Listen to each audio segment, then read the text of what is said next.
Now, the rest of the story.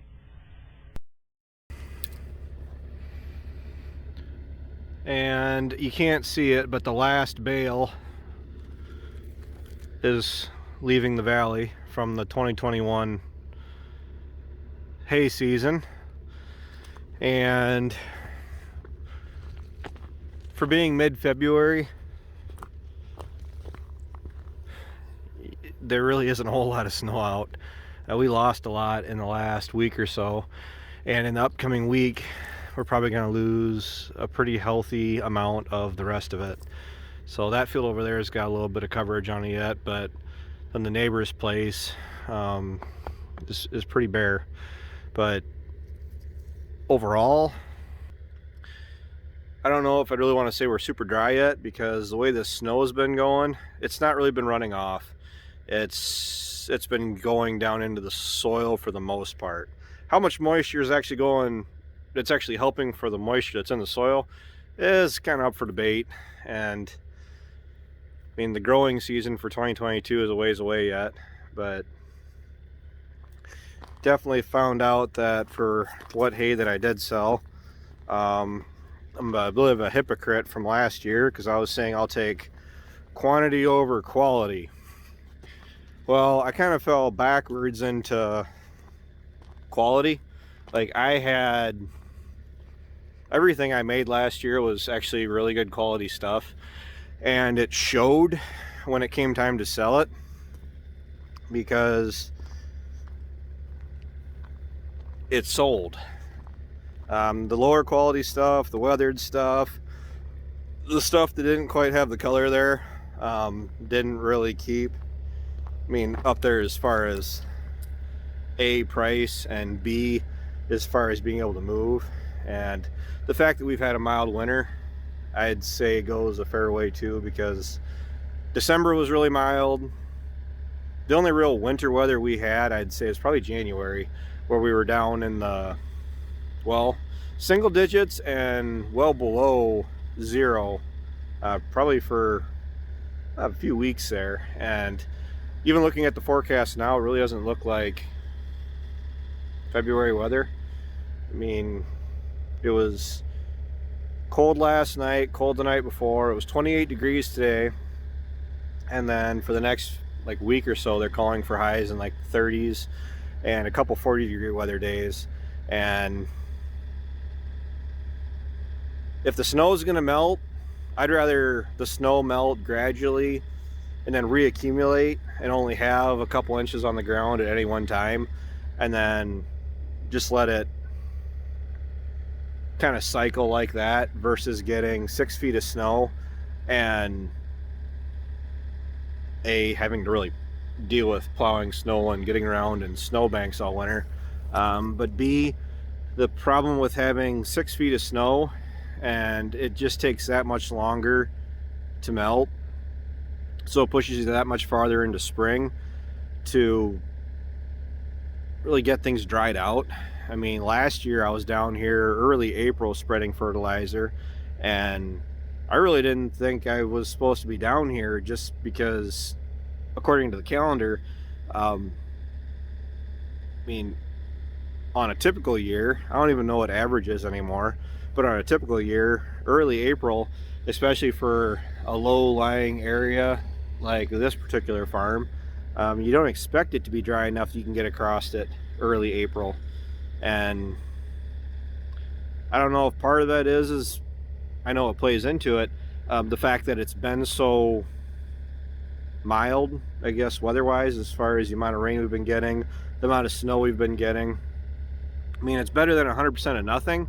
I wouldn't want to go all winter with no snow at all, because I'd be really panicking about going into spring with little to no moisture on the ground. But I'm also wondering if it's going to play too much into keeping the bottom clean, as far as being able to make as much as I made of it third cut, by having it cleaned off like I do. And with that ripper, ideally, if it was up to me, I would have went through last fall after we were done making hay last fall. It's like late September, early October. I would have gone through and done all of the ripping that I would have wanted to do with that mow plow, so that way they were already in place for spring. Now for this year, I do have some areas that I'm going to tend to in the early spring, early as I can spring, and try to get it so it'll dry out so it doesn't accumulate and hold moisture. So hopefully I can make 100% of this farm all summer. I mean, if I gotta leave areas because they're too soft, then I gotta leave areas because they're too soft. But definitely taking more of an aggressive approach down here this year. I'm definitely pushing for 3 cuttings. As the way things look right now, I'm already planning on cutting back on the amount of fertilizer I'm going to be putting down, just because prices. So going to be trying to figure out how I can make as much, or if hopefully more, as much or more hay, as more material as I did last year with less fertilizer.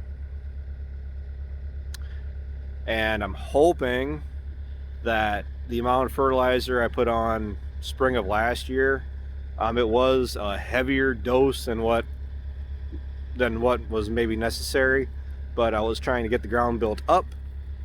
So I'm kind of looking for this year I don't have to put quite so much down, not because I want to put down less, but the pocketbook is saying you're putting down less.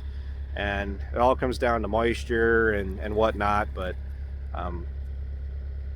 probably going to be really pushing for 3 cuttings this year. Fell backwards into it last year, and going back and seeing some of my past videos talking about only making first cutting in July and second cut in September, the way things panned out for me this year, fell backwards into a good thing. I really need to take a much more aggressive approach to it, and figuring out what I did last year when it comes to spraying like I did. I'm not even talking about just for weeds, but the PGR that I put down. And I mean, having to deal with bugs is having to deal with bugs, but that's having to drag the sprayer across the field an extra pass between cuttings wasn't enjoyable, just when you're going purely just for the bugs. I mean, to have a crop, you know, but going through and doing the fertilizer a week after I cut it, you know, ideally you've had it made by then, and you're going through and giving that grass that regrowth, a kick in the pants, and then following back a week after that with a weed spray and a PGR, and really get that material growing. So there's that.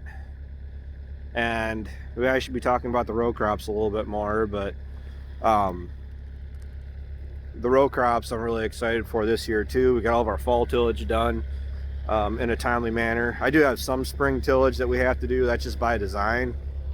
I gotta get back in the truck because I'm getting cold.